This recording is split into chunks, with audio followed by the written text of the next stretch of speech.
Tekken 8 is on some bullshit right now. I am not happy with the balancing of that game. I'm not happy with the DLC choices in that game. Like, we are now buying the same characters that were in the last fucking game. Like, yo. And I gotta watch my motherfucking DOA costumes get watered down. I don't care about the titties. Titties are nice. And my game is just like dead in the fucking field, bro. You know what I'm saying? Like, it's painful, bro. It's painful watching the ideas of my favorite fucking game just get hashed into another game that I don't mind. I don't mind Tekken as a whole, but damn, bro, I think this game is it fucking done, bro? I think this game is fucking done, bro. Yo, I think this game is really fucking done. Like, I'm watching literally DOA's whole identity just get sucked into Tekken. And nobody's really talking about this shit. I look at all the fighting game series and realize that there's a lot of motherfuckers waiting for sequels right now. Bloody Roar motherfuckers is starving, bro. They sitting there, they starving right now, bro. This fucking game right here might be the last DOA game of all time. And I hope to God it's not. Please, come out with a game on a slot machine or something. Do something. Come out with something, bro. Fuck. It sucks to see the ideas of my game just get dissolved into another game, bro. It really is painful. Even though this guy is a one of those content creators who fucks with LTG, he is right about that. I really do hate the fact that Dead or Alive is getting sucked right into Tekken 8's entire aspect or entire atmosphere. So I'm gonna tell you guys the real truth. Since everyone's talking about Bloody Roar and Dead or Alive, I mean, Soul Calibur got done wrong so badly. That series, for no absolute reason, got done wrong. After finding out the reason why they don't want to do Soul Calibur is because it was a race to see who brings in more money, I was so fucking pissed. Now, we're gonna look up the reason why Soul Calibur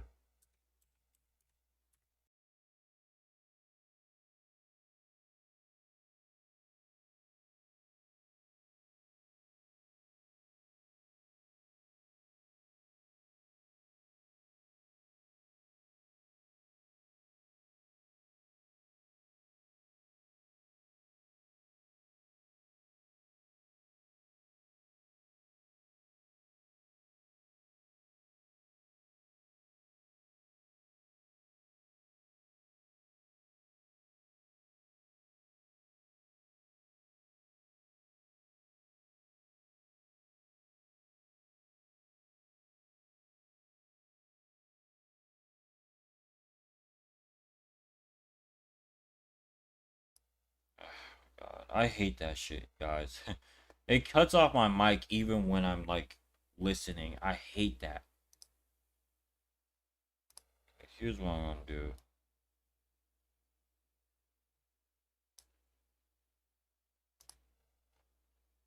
So let's search this shit up real quick.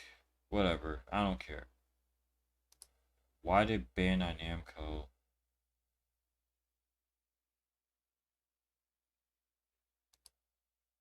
No, no, guys. I remember it being on YouTube. I'm gonna ignore all this crap. Um,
Heidi Valentine subscribes to Mark Yoon. So should you. Enjoy your treat! So on Twitter, somebody asked Harada, who's actually the director of Tekken and obviously the manager of the esports over at Bandai Namco, he was asked a specific question about what held Soul Calibur back and if it was a clean direction, if they would have ended up in a similar place to where Tekken is or even surpass it. This is Harada's entire response. And Harada says, okay, since it's lunchtime, let's talk a little bit about the differences between Soul Calibur, Project Soul, and Tekken Project. Before we get into that subject, you mentioned game mechanics as a prime example of how to talk about the survival of a game, but things are not that simple. In the case of fighting games, if the arcade market was in its heyday and the income was 1 coin per play was important, it was still the case, but in the home video game market, the only people who can reach an evaluation of game mechanics are those who have already purchased the game, and there the paradigm shift in the business model of games has changed in the marketing of games itself. The paradigm shift in the business model of games has changed marketing itself in games. In other words, the world of marketing has changed to a world where the question is how to create a situation where people want to buy the game before they play it, and they do buy it, and how to increase the pre-release evaluation of the number of initial sales. In talking about historical video game franchises, the shift in marketing and branding due to the paradigm shift in the business models cannot be overlooked, and many people who have been in the industry for a long time will probably agree with my simple explanation. On top of that, of course, it's important to evaluate game mechanics. It is important to have game mechanics that can be played for a long time because it's a factor that affects the sales after the initial launch, and it's a factor that will work like a body blow in the long run. However, it's too naive and innocent to point out and to leave everything else to game mechanics when talking about the survival of a game's franchise. If they are so innocent, why did that game title that was fun to play disappear? Where are those arcade titles that we were so crazy about? Where did the fighting game franchises with those great mechanics go? Why did all that fighting game with those good mechanics disappear? There are so many titles that have disappeared that don't sell despite their highly regarded game mechanics that are literally dying. People around 45 to 55 years old today should remember how many fighting games there were in the 90s. And each of them had reasonably well-received mechanics. More to the point, there must have been some titles you rated as having a much better mechanic than Tekken. Yes, the fact that a series with no good game mechanics has disappeared may be on one hand, but it should also not be the only reason.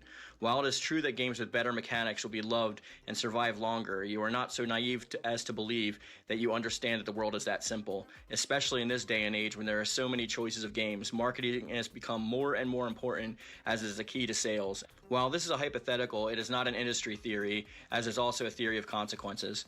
However, after observing the industry for 30 years, I can say that the case of fighting games, there have been many instances in which the series has stagnated or ceased to exist when a key player in the franchise leaves or disappears. And the reason for the disappearance of these key persons are often not their only problems. And in the case of Soul Calibur, I can assure you, having seen it up close and personal, that this is the case. This was not simply a matter of sales and marketing, but I can tell you that the organizational changes and decision makers at Bandai Namco had a great deal to do with it. I was one of the support personnel from planning for debugging of Soul Calibur's predecessor Soul Edge/Soul Blade, and have since served as co-director for Soul Calibur 4, but I have basically been in the position of maintaining certain distance from the Soul Calibur franchise. In the past, the Soul Calibur series had a strong leader named Yo Toriyama, who was also once the animation team leader of Tekken, and above all, the team of engineers was more knowledgeable about fighting games than Tekken, and had excellent programming skills. But the Tekken project had been called a group of outlaw since the days of the old Namco, and was a unique group in the development department, but Project Soul was an elite group, a sophisticated development team. At the dawn of the Polygon era, Namco and Sega were leading the video games industries and rivalries were intensifying. In a similar vein, the rivalry between Tekken Project and Project Soul was intensifying. I was in the same game designer department as Yo Toriyama of Project Soul, but we had friction to the point where we fought daily. That was within the first 10 years, and then we were very close after that, by the way. He quit Bandai Namco. And Tekken and Soul Calibur were always rivals within the company as well, more so than people can imagine. The two projects had different visions, different development policies, and very different ways of thinking about the brand. It's not that we hated each other, however, there were so many rivals that it was not surprising to think so. However, even though they were very different at the time, they had a clear vision for each other. Yo Toriyama always says, there is no point in putting the needs of Tekken into Soul Calibur, and I agree with him. However, our policies clashed with each other in the debate over which was a good thing for a fighting game of the same company. Whatever the case, Project Soul certainly had a leader and a staff with soul and clear vision. The enthusiasm of the game designers on site could have surpassed that of Tekken's team, and it was enough to make us feel impatient. If Project Soul had been able to maintain that structure, I sometimes wonder if things might be a little bit different today. When the paradigm shift from the arcade market to the console market occurred, Soul Calbur's console version was outperforming Tekken in the North American market and had a high technical reputation. On the other hand, Tekken had grown to be an immovable object that had earned overwhelming top income in the game market and in home use. It was a title that sold less than Soul Calibur in North America and was characterized by wide sales by many countries in all regions. Soul Calibur is always seen as having a promising future, even within Namco, and considered to be one capable of expanding beyond the realm of fighting game and rather a global perspective. Even I, at the time, had a certain appreciation for the hypothetical possibilities. However, as you all know, the industry expanded. It became larger and larger, and companies merged with each other. Bandai Namco is no exception and has changed for better or for worse. As you know, Japanese gaming companies and the IT industry do not have the same organizational systems as those found in the west of North America. There are often many presidents or directors in engineering or game designers' backgrounds, and most of them have sales background experience or are management professionals or come from banks. In other words, people with excellent organizational management skills have become decision makers. This is not a snide remark, but a fact. The one thing is for sure, they are not familiar with the game development, game branding, and the gaming community. For example, on the west coast of the US, each position has its own board of directors, but this is not the practice in Japan. As a result, what happens in the case of major game companies is that the management and operations of a game company is focused on organizational management and human capital available resources within the framework. Game developers will do their best. But what will the career roadmap for game developers? The career path of a game developer who focuses on organizational management and human capital available resources results in becoming a manager of an organization. This is a phrase that many of the leaders in each part of the Ace Combat project, both we at Tekken Project and Project Soul, have actually been asked. How long are you going to be in the field? When are you going to become a manager? And when will you be the manager of the organization? How long will you be a creator? Yeah, that was directed at director of Ace Combat. No one in the organization at the time was asking, when are you going to grow to be a great game developer? Literally not one person talked about the career path of a game developer. It was all about management and administration, and it was true that this was not an organization that could properly evaluate the content of games and their value. And becoming a manager of organization, he meant that one should not stick to one thing forever, but should broaden one's perspective to the very department, division, and business. In fact, at the time, the only way to advance one's career was under such a system. Broadening one's horizons sounded good, but in the game development, it was the opposite of pursuing a single path or mastering something. Also at that time, the concept of job rotation was widespread based on the idea of broadening one's horizons, growing as a manager, leading any department or any division or business, and contributing to the expansion of the company. It was originally intended for younger employees, but as a result, it was undoubtedly one of the factors that gave rise to the trend that working on one specific game or specific genre or work forever is not a career development and is not valued.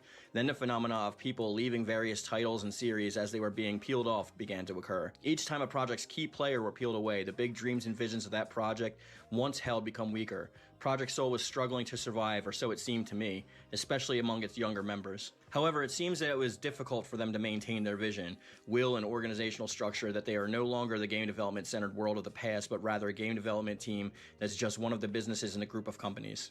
At the same time, of course, this was happening to me in the same situation. First, the company was split into development company and publishing company, and I became one of the publishing company's members, but also head of a new department called Global Business Development, which had nothing to do with the game development. None of my subordinates were in development, they were all marketing staff. This meant that from a company organizational point of view, I was out of the Tekken project, both in terms of the company and the divisions and departments and its budget management. This was not my idea, of course, but was decided by the management at the time according to the company policy I mentioned earlier. And while this might put me on a career path, I had something else in mind entirely. I made the decision to lead Tekken Project despite the fact that I was in a different company, department, and division, and had no budget authority. I practically manipulated the creative budget planning. Why? I knew that the soil and currents of such a large organization just happened from things that are happening due to the delusions caused by group mind and the head appointed solely for the career advancement with no love for the game title and no long-term vision cannot be good for the survival of a series or fan community.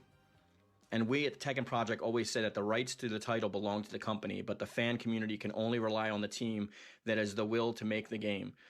So from the very beginning, I decided to completely break the rule of tacit understanding in the company. So I decided to continue to play the role of Tekken Project leader, which was not directly related to my original duties, and proceeded with the development as an independent team, with independent decision making as a team beyond the boundaries of the company or organization, with the team members who became a separate company. This move was very much disliked by the publisher department heads and have been very uncomfortable with it. Yeah, he hated me so much. Yes, as mentioned above, we Tekken Project are called a group of outlaw. So we survived as the only group with independent decision-making, the great tide of group companies, now recognized as an official organization. If there was one major difference between Project Soul and the other companies, this is the only one. There are many titles that have disappeared over the course of the past transitions. There are no obvious villains in that history. They are all being chipped away in the course of a larger trend. However, I think me and the Tekken Project were evil in the eyes of the group companies. In Tekken, Heihachi and Kazuya say, a fight is about who's left standing, nothing else. And this line used to be my motto. I kept this in mind throughout our rivalry with Soul Calibur, and even when the market for 3D fighting games was becoming increasingly competitive, I continued to tell my team, no matter how you do it, the last one standing wins.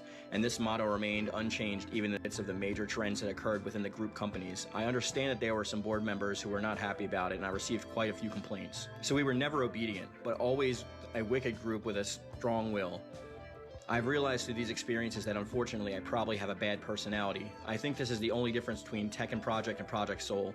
I think that the fact that the number of members who have the drive to keep the title alive, and even if they had to jump through all kinds of pressure, decreased as the organization changed, and that's one of the aspects of weakened Project Soul little by little. I'm not saying that it's all, but it's a big factor.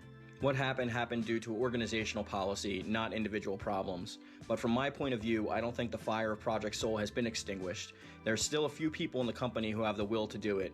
I would like to believe that they are just not united now. So I would be lying if I said I wasn't a little bit vindicated by Harada's thoughts, and I've been one to trash the executives and make these decisions for a long time.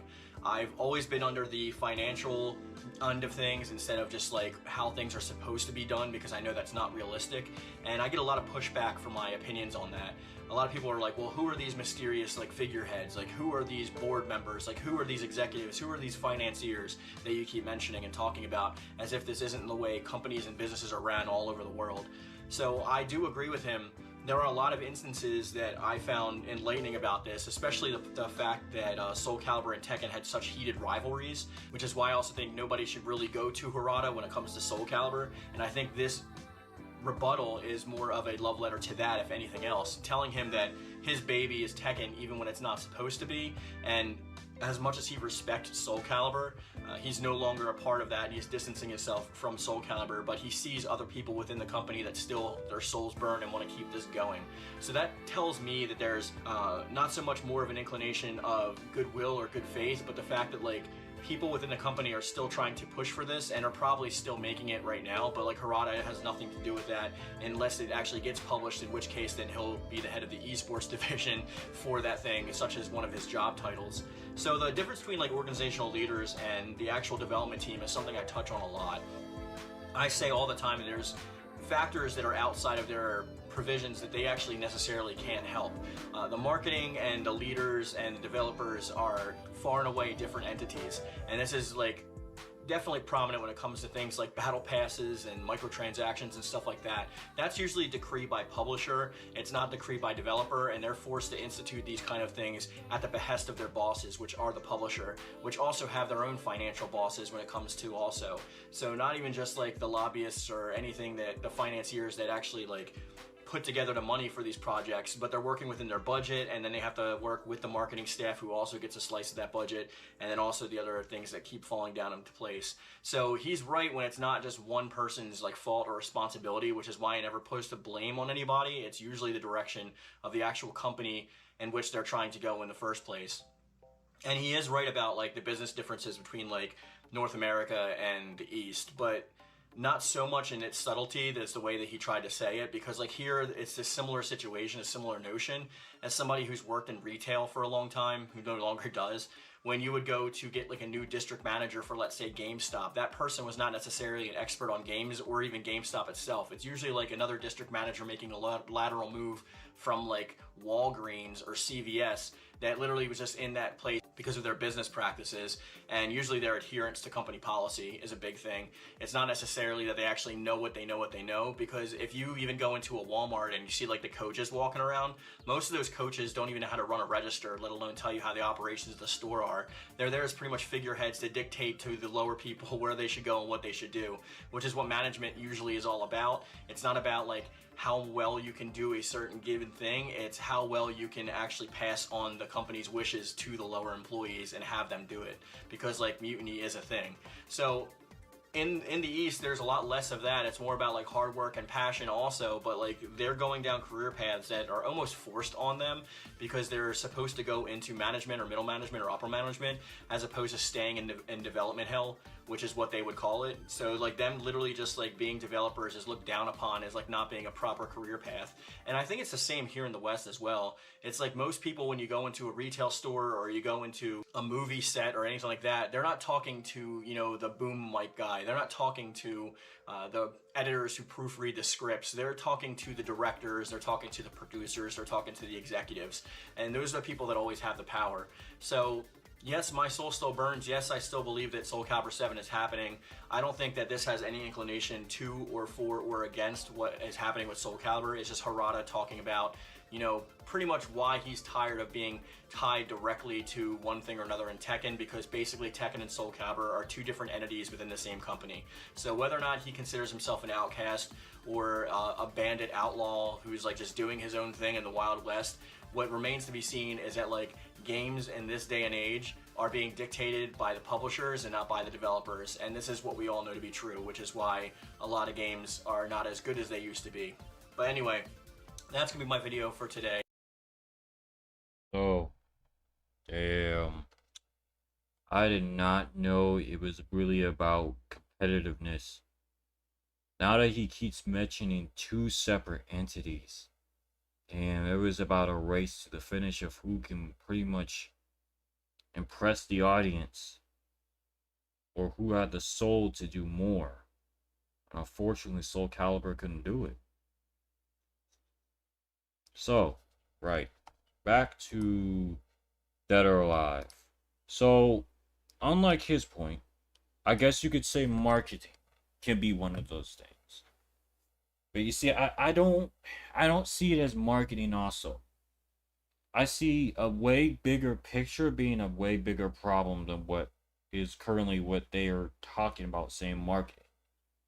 So Dead or Alive has fan service.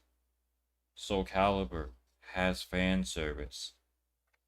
So the moment that these two try to make a game, guess what has to go? Mainly has to go. They're going to make it 20 times more easier to play the game. You're barely going to be able to do the... You're barely able going to actually have a challenging game. It's just going to be a match fest. And Soul Calibur is going to be the same. There's going to be more help. There's going to be more materials that just give you an instantaneous win. No one doesn't want that, so let's be real. No one's going to want that. All you old heads are going to complain and bitch and moan about that shit. Let's be real. And then the fan service. The one thing I don't think everyone should be thinking about, but it's going to be thought about anyway. Because they're going to be these, what I like to dub as these people. These people are individuals or groups of people who don't play the game, but they'll judge it because they'll see motion within the assets. And they think that they have the right to tell you to take away that shit. So that's going to go away. You guys have to understand, fan service goes away. But there's a thing that I like to call is reasonable fan service. Not everything has to be perverted. Not everything has to be like just straight out in the open. It has to be reasonable for the occasion. Does that make any sense? There's a lot of reasonable occasions in Dead or Alive where you can do that. Soul Calibur is a different universe, and you should be able to do that, but someone will cry and complain about that shit. Isn't that sad? Someone's gonna cry and complain about something that's irrelevant towards a game that's apparently bothering them. Which you can customize your character to not see that altogether. But hey, I digress, right?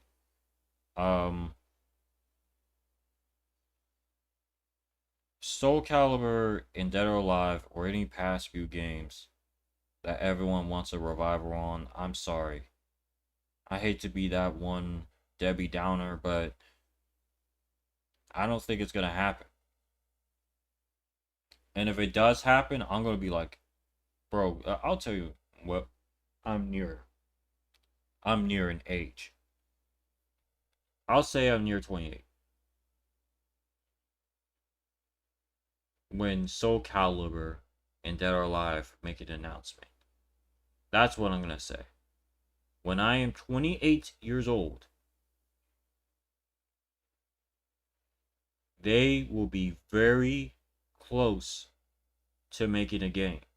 However, it is not going to be what you liked. Possibly not going to be what you liked. They might have fan servers in it, but it's going to be light on it. Okay? It's going to be light on it. They're going to be reasonable with what really makes sense to be sexual, what makes sense not to be sexual. So you guys, I don't know if Dead or Alive will ever make a chance. I just don't see it. Same for Soul Cailbur. I mean, now that I found out that they're burning bright, that's good and all, awesome. But I don't know. I don't know, bro. Hi, I'm Lucy Christian. I am the voice of Otako Uraraka, and you should subscribe to Neusxanity's channel.